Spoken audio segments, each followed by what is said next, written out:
दोस्तों, डीएम साहिबा अपनी सरकारी गाड़ी में बैठकर एक मीटिंग को अटेंड करने के लिए जा रही थी। कुछ दूर गाड़ी चलने के बाद एक जंगल के करीब गाड़ी का टायर पंचर हो जाता है तो ड्राइवर गाड़ी से नीचे उतरता है और डिक्की खोलता है स्टेपनी को निकालने के लिए, जिससे कि गाड़ी का टायर चेंज किया जा सके। लेकिन देखता है तो पता चलता है कि गाड़ी में तो स्टेपनी है ही नहीं। फिर ड्राइवर डीएम साहिबा से कहता है कि मैडम, गाड़ी में स्टेपनी नहीं है, उसके बिना टायर चेंज नहीं हो पाएगा। यह सुनकर डीएम साहिबा, जिनका नाम स्वाति चौहान होता है, बहुत ज्यादा परेशान हो जाती है। उनको जल्दी ही मीटिंग के लिए जाना था, तो स्वाति चौहान ड्राइवर से कहती है कि तुम ऐसा करो, यह टायर ही खोलकर ले जाओ और तुरंत पंचर लगवा कर ले आओ, नहीं तो मैं मीटिंग के लिए लेट हो जाऊंगी। तो ड्राइवर कहता है कि मैडम, यहां इस जंगल के आसपास वीराने में कोई टायर पंचर की दुकान ही नहीं है, यहां पंचर नहीं जुड़ पाएगा। तो स्वाति कहती है, तो तुम टायर को लेकर सवारी में बैठकर ही चले जाओ और सवारी से ही वापस आ जाना, मेरा मीटिंग में पहुंचना बहुत जरूरी है। तो ड्राइवर कहता है कि मैडम, मेरे पास एक टायर पंचर जोड़ने वाले का भी फोन नंबर है, जहां कहीं भी गाड़ी पंचर होती है तो वह वहीं आकर पंचर को जोड़ देता है। तो स्वाति कहती है, तो फिर ठीक है, उसे ही जल्दी से जल्द बुला लो, हमें लेट हो रहा है। अब ड्राइवर उस पंचर जोड़ने वाले को फोन करता है, जिसका नाम जितेंद्र होता है। उसका ड्राइवर अपनी लोकेशन भेजता है और फिर 10-15 मिनट में ही जितेंद्र भेजी गई लोकेशन पर आ जाता है। उसने अपनी गाड़ी में ही कम प्रेशर और टायर, पंचा जोड़ने का सभी सामान रख रखा था। वह डीएम साहिबा की गाड़ी के पीछे ही अपनी गाड़ी को लगा देता है, क्योंकि पीछे के टायर में ही पंचर था। तो वह पीछे बैठकर ही टायर पंचर को जोड़ने लगता है। स्वाति गाड़ी के अंदर ही बैठी थी और जैसे ही वह साइड के शीशे में उस पंचर जोड़ने वाले लड़के जितेंद्र को देखती है तो एकदम से चौंक जाती है, हैरान रह जाती है। अब जितेंद्र भी गाड़ी के अंदर डिग्गी खोलने के लिए बटन को दबाने के लिए घुसा, तो जैसे ही वह गाड़ी के अंदर घुसता है तो स्वाति को बैठा देख हड़बड़ा जाता है, लेकिन फिर भी जैक को निकालकर टायर का पंचर जोड़ देता है। अब ड्राइवर पूछता है कि बताइए, आपको कितने रुपए देने हैं? तो जितेंद्र पैसों को लेने से मना कर देता है, कहता है कि आप बड़े लोग हो, आप लोगों से मैं पैसे नहीं ले सकता, बस आप मैडम से बोल देना कि अगर मुझे कभी कोई सरकारी काम कराने की मदद उनकी पड़ी तो वह मेरी सहायता कर दे। तो स्वाति ड्राइवर को एक कार्ड पर अपना फोन नंबर लिखकर जितेंद्र को देने के लिए कहती है, इन्हें जब भी हमारी सहायता चाहिए होगी बस एक बार इस नंबर पर कॉल कर लेंगे। अब जितेंद्र भी उस कार्ड को अपनी जेब में रखकर अपनी दुकान के लिए चला जाता है और स्वाति भी काफी उदास हो गई थी। फिर भी वह मीटिंग अटेंड करने के लिए अपनी गाड़ी से जाने लगती है। दोस्तों, आखिर क्या रिश्ता था इन एक दूसरे के बीच में? एक टायर पंचर जोड़ने वाले को देखकर क्यों एक डीएम साहिबा इतनी परेशान हैरान रह जाती है? आखिर क्या वजह थी दोस्तों? बहुत ही इंटरेस्टिंग और दिल को छू जाए ऐसी यह कहानी है। आइए जानते हैं पूरी घटना की सच्चाई इस वीडियो में। लेकिन वीडियो में आगे बढ़ने से पहले बस आप सभी से एक ही रिक्वेस्ट है कि अगर आप हमारे चैनल पर नए हैं तो चैनल को सब्सक्राइब कर ले। किसी गांव में जितेंद्र नाम का लड़का रहता है।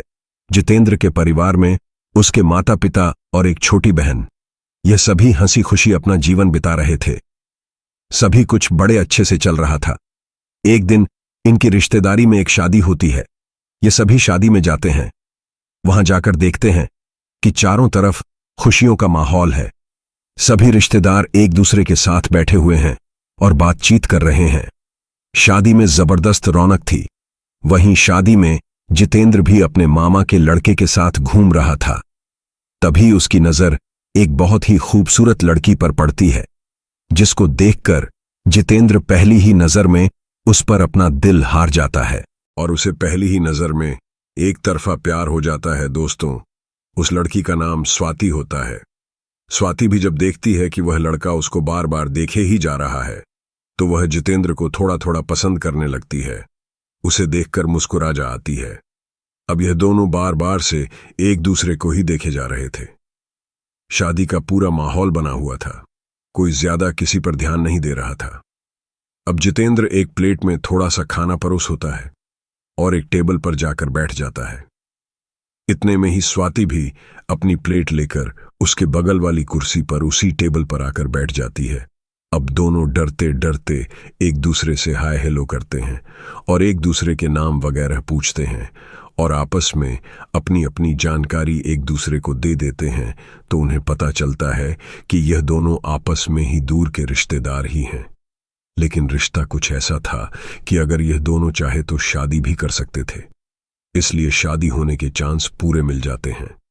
इसके बाद जितेंद्र स्वाति से उसका फोन नंबर भी ले लेता है। अब शादी समारोह तो खत्म हो गया था, तो सभी अपने अपने घर को वापस लौट जाते हैं। जितेंद्र घर पहुंचते ही स्वाति को कॉल करता है और यह दोनों रोजाना बातचीत करने लगते हैं। बातचीत करते हुए जितेंद्र को पता चलता है कि स्वाति एक बहुत ही अमीर परिवार से बिलोंग करती है। उसके पिताजी बहुत अमीर हैं, जबकि जितेंद्र एक मिडिल क्लास फैमिली से बिलोंग करता था। लेकिन उनके खाने खर्चे में किसी चीज की कोई कमी नहीं आती थी। हंसी खुशी अपना जीवनयापन चला रहे थे। धीरे धीरे दोनों में बहुत गहरी दोस्ती हो जाती है और यह दोस्ती कब प्यार में बदल जाती है, दोनों को पता ही नहीं चलता है।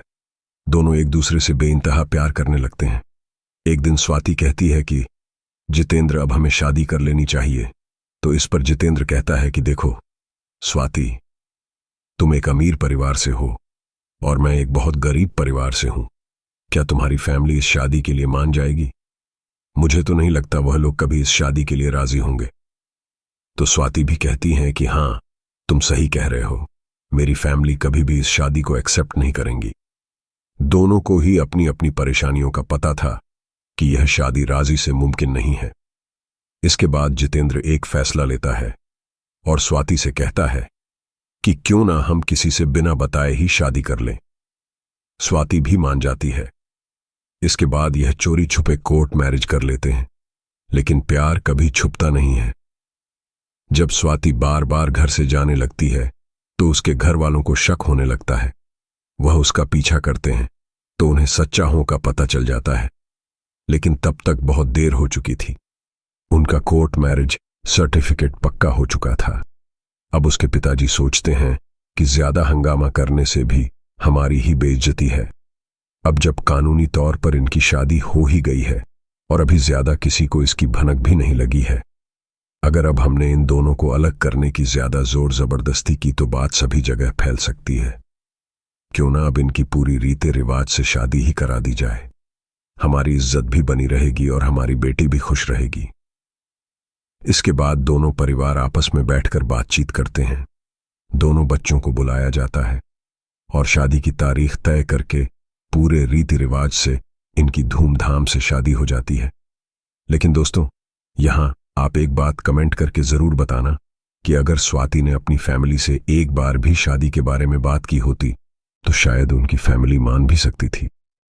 खैर, अब आगे स्टोरी में क्या होता है, कैसे इनका जीवन एकदम से बदलने वाला है, आइए जानते हैं। आगे स्टोरी में दोस्तों, पहले इनमें दोस्ती हुई, फिर प्यार हुआ, इसके बाद कोर्ट मैरिज किया और अब अरेंज मैरिज भी कर चुके थे। इनके जैसी किस्मत तो लाखों में सिर्फ एक या दो की ही होती है। खैर, यह अब दोनों पति पत्नी हंसी खुशी अपना जीवन बिताने लगते हैं। स्वाति पढ़ने लिखने में बहुत इंटरेस्ट रखती थी। वह एक दिन जितेंद्र से कहती है कि देखिए, मैं अभी और पढ़ना चाहती हूं और पढ़ लिखकर कोई गवर्नमेंट ऑफिसर बनना चाहती हूं। मेरा यह बचपन से ही सपना रहा है। जितेंद्र अपनी पत्नी की बात को टाल भी नहीं पाता, लेकिन कहता है कि अगर तुम अब पढ़ाई लिखाई करोगी तो घर गृहस्थी को कौन देखा करेगा। तो स्वाति कहती है कि आप इसकी चिंता मत करो, मैं सब कुछ मैनेज कर लूंगी। इसके बाद वह अपने ससुराल में रहकर ही पढ़ाई को फिर से शुरू कर देती है। जितेंद्र के घर वाले भी अपनी बहू को ज्यादा रोक टोक नहीं लगाते थे कि पढ़ाई क्यों कर रही हो। वो भी चाहते थे कि अच्छी बात है, बहू मन लगाकर पढ़े और किसी मुकाम को हासिल कर ले। समय ऐसे ही बीतता गया, लेकिन कुछ ही समय के बाद स्वाति को जितेंद्र के घर में बहुत सी कमियां दिखाई देने लगती हैं। तो वह अपनी मां से फोन करके बातचीत करती है कि मम्मी जी, यहां मेरी जरूरत के अनुसार कुछ भी सामान नहीं मिलता है। तो स्वाति की मां उसे समझाने के बजाय उल्टा उसके दिमाग में जितेंद्र के प्रति जहर घोल देती है। अब स्वाति आए दिन जितेंद्र को ताना मारने लगती है कि तुमसे कमाया नहीं जाता है, घर में कुछ भी सामान जरूरत के हिसाब का नहीं है। शादी से पहले तो बहुत बहुत बड़े सपने दिखाते थे मुझे। अब क्या हुआ तो इन सब छोटी छोटी बातों में जितेंद्र की मां भी हिस्सा ले लेती है और स्वाति से कहती है कि बेटी, तुम अमीर घर की हो और मेरे बेटे का तुम्हें पहले से ही पता था। हम इतने अमीर लोग नहीं हैं। मेरे बेटे ने तुमसे जबरदस्ती शादी नहीं की थी, तुम खुद ही अपनी मर्जी से उसके साथ यहां आई थी। हमसे जितना होता है तुम्हारे यह करते हैं, धीरे धीरे हालात सुधरती जाएंगे। लेकिन बेटी, अब अगर तुम दोनों की शादी हो गई है, तुम अब अगर ऐसे घर में आई हो तो मेरे बेटे में कमियां निकालो, तो ऐसे नहीं चलेगा। तुम्हें पहले ही सब कुछ देखना था। समय ऐसे ही बीतता जा रहा था। करीब 1 साल इनकी शादी को पूरा हो जाता है, लेकिन स्वाति का सब्र अब टूटने लगता है, पैसों की तंगी को लेकर, क्योंकि स्वाति को अब अपना सपना भी पूरा होता नहीं दिखाई दे रहा था। एक दिन सिर्फ जरा सी बात को लेकर दोनों के बीच झगड़ा इतना ज्यादा बढ़ जाता है कि स्वाति अपने मायके आ जाती है और कोर्ट में केस दर्ज करके तलाक के लिए फाइल जमा कर देती है। कुछ ही दिन बाद दोनों का तलाक भी हो जाता है। स्वाति अपनी माँ बाप के साथ रहने लगती है। पढ़ाई तो उसकी चल ही रही थी और 2 साल खूब मेहनत से पढ़ाई करके वह एक जिला मजिस्ट्रेट यानी कि एक डीएम बन जाती है। उधर रर जितेंद्र अपनी पत्नी के छोड़कर चले जाने के बाद पूरी तरह से टूट चुका था। 1 साल के बाद अचानक मां की तबीयत भी खराब हो जाती है। जो कुछ पैसा था सभी उनके इलाज में लगा दिया जाता है, लेकिन फिर भी कुछ हासिल नहीं होता। मां की मौत हो जाती है। मां की मौत से जितेंद्र और भी ज्यादा सदमे में आ जाता है। न काम पर जाता, न कहीं, बस घर पर ही रहता। अब खाने खर्चे का गुजारा भी करना। 2 भर हो गया था तो वह खुद को संभालता है और किसी काम की तलाश में निकलता है। उसका एक दोस्त होता है जो कि टायर पंचर जोड़ने का काम करता था। उसके पास जाता है, अपनी सारी कहानी उसे सुनाता है और कहता है कि यार भाई, कोई काम वगैरह मुझे भी बताओ, मुझे भी, जिसे करने के बाद अपनी बहन और अपने बाबूजी का पालन पोषण कर सकूं। बहुत परेशानी में हूं मैं। इन दिनों तो उसका दोस्त बेझिझक उसे मशवरा देते हुए कहता है कि जितेंद्र भाई, आप भी टायर पंचर की दुकान खोल लो, इसमें ज्यादा पैसा भी लगाना नहीं पड़ता, बहुत कम पैसों से काम शुरू हो जाता है और सिर्फ मेहनत करके अपनी मजदूरी आराम से निकाल लोगे। तो जितेंद्र भी सोचता है कि चलो ठीक है, फिलहाल यही काम कर लेते हैं। लेकिन वह इस काम को थोड़ा अलग लेवल से करने की सोचता है और एक गाड़ी में अपना पंचार जोड़ने का सभी सामान को रखकर गाड़ी के पीछे अपना फोन नंबर लिखवा देता है और कई जगह दीवारों पर भी नोट डालकर लिख देता है कि जिस किसी को भी कहीं भी अपनी गाड़ी के पंचर को जुड़वाना है तो हमें कॉल करें, हम उसी लोकेशन पर पहुंचकर तसल्ली बख्श आपका काम करेंगे। अब यहाँ कहीं भी गाड़ी, कार या मोटरसाइकिल वाले उसे पंचर जुड़वाने के लिए कॉल करते तो वह वहीं जाकर उनके टायर पंचर को जोड़ देता था और उनसे वहां तक आने के पैसे टायर पंचर जोड़ने के सभी पैसों को मिला लेता था, जिससे उसका काम बहुत जल्दी बढ़ा और कमाई भी अच्छी हुई। जितेंद्र एक पढ़ा लिखा लड़का था। वह अपने दिमाग का सही इस्तेमाल करता है और कुछ इस तरह से अपने काम को बहुत जल्दी बढ़ा लेता है। तभी एक दिन उसे एक आदमी कॉल करके अपनी लोकेशन भेजता है, जो लोकेशन जितेंद्र से सिर्फ 20 मिनट की दूरी पर थी। तो वह पंच जोड़ने के लिए पहुंच जाता है।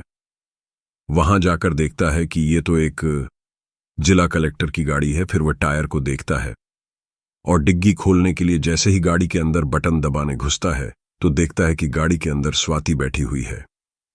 स्वाति को देखकर उसका दिल जोर जोर से धड़कने लगता है। उसकी हार्ट बीट बढ़ जाती है। फिर वह डिग्गी में से जैक निकालकर टायर पंचर जोड़ देता है। अब ड्राइवर जितेंद्र से पैसों को पूछता है तो जितेंद्र पैसे लेने से मना कर देता है। बोलता है कि मैडम से पैसे नहीं ले सकता, वह एक जिला कलेक्टर है, आप उनसे बोल देना। अगर मुझे कभी उनकी सहायता लेने की आवश्यकता पड़ी तो बस वह मेरी कोई सहायता कर दे। यह सब बातें स्वाति भी गाड़ी में बैठी सुन रही थी। वह अपने ड्राइवर को एक कार्ड पर अपना नंबर लिखकर जितेंद्र को देने को बोलती है कि इनको जब भी हमारी सहायता चाहिए होगी बस एक बार इस नंबर पर कॉल कर लेंगे। अब जितेंद्र उस कार्ड को लेकर चला जाता है और स्वाति भी अपनी मीटिंग अटेंड करने के लिए चली जाती है। शाम को जितेंद्र घर पहुंचता है और सोने से पहले उस कार्ड को खोल कर देखता है, जो कि फोल्ड करके बंद किया हुआ था। खोलता है तो उसमें से 00 निकलते हैं और एक फोन नंबर भी लिखा रहता है। इसके बाद जितेंद्र सोचता है कि क्यों ना एक बार कॉल करके बात ही कर ली जाए, पर जब नंबर मिला ही है तो वह रात में ही कॉल लगा देता है। स्वाति पहली ही घंटी पर कॉल उठा लेती है, मानो वह कब से बैठे इंतजार ही कर रही थी कि कब कॉल आएगी और मैं उठा लूंगी। उसके बाद यह दोनों एक दूसरे के हालचाल लेते हैं। स्वाति उससे बड़े ही प्यार से पूछती है कि जितेंद्र, ऐसा क्या हुआ जो तुम अब टायर पंचर जोड़ने लगे हो?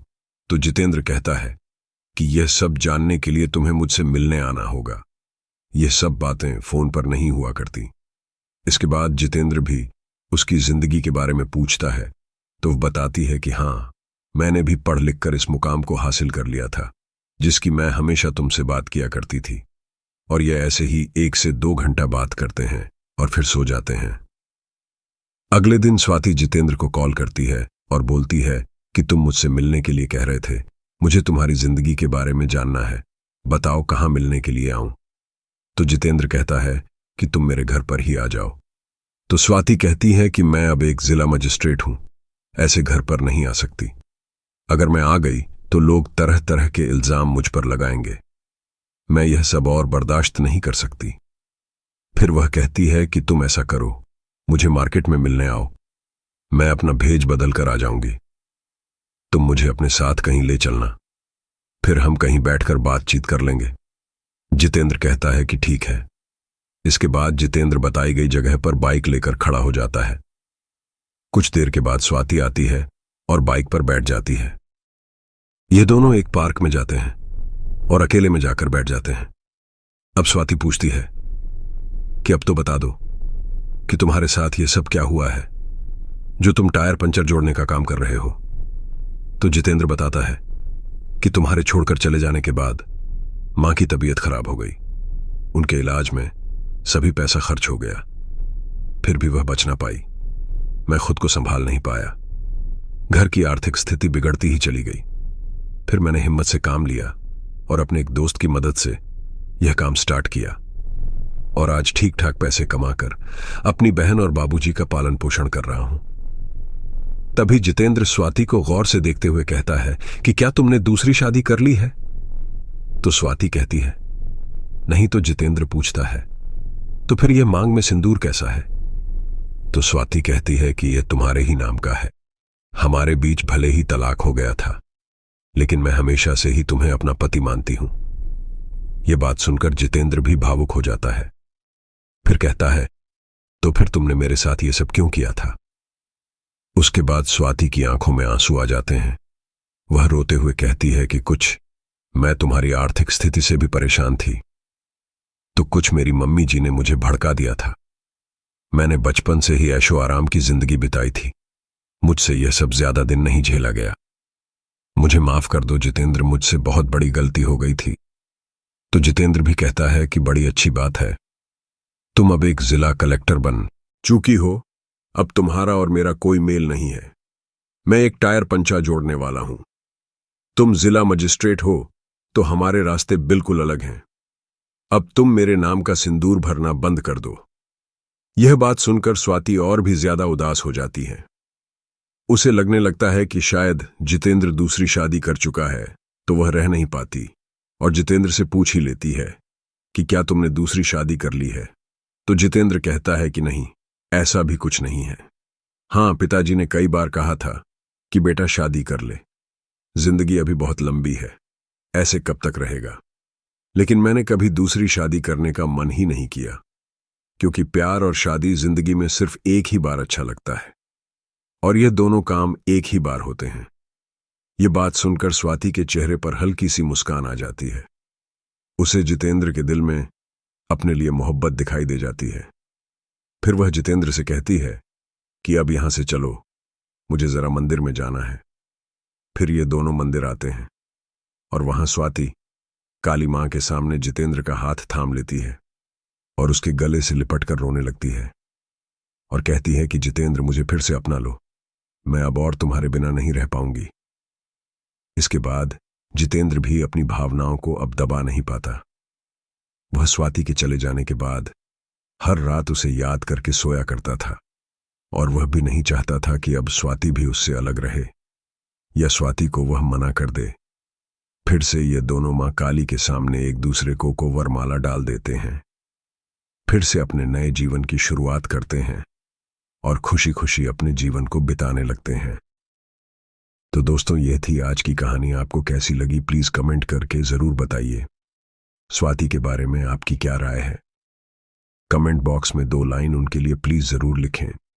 दोस्तों, अगर आपको यह कहानी जरा भी पसंद आई हो तो प्लीज हमारे चैनल को सब्सक्राइब कर लीजिए और वीडियो को भी एक लाइक कर दीजिए। मिलते हैं फिर से एक नई इंटरेस्टिंग कहानी के साथ।